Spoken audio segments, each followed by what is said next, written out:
بسم الله الرحمن الرحيم دمان مرتي شرفك halkan iskugu timid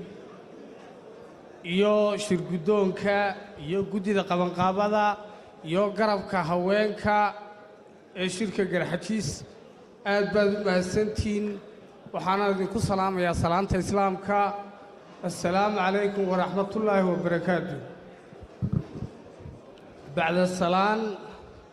waxaynu halkan talo iyo tusaale aynu uga diraynay waa madaxweynaha qaranka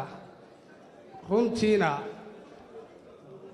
waxaan anigu leeyahay madaxweyne wixii talo iyo tusaaleba ah iyo hanjabaadba ah abtiyaashaa way ku yidhaahdeen laakiin anu waxaan ku leeyahay madaxweyne haddaad ankar jaqdayna ankarkaan jaqnay haddaad naaskiinanteeda jaqdayna naaskiinantiidaanu jaqnay wassalaamu calaykum waraxmatullaahi wabarakaatuh shirkuna waynoo xidhan yahay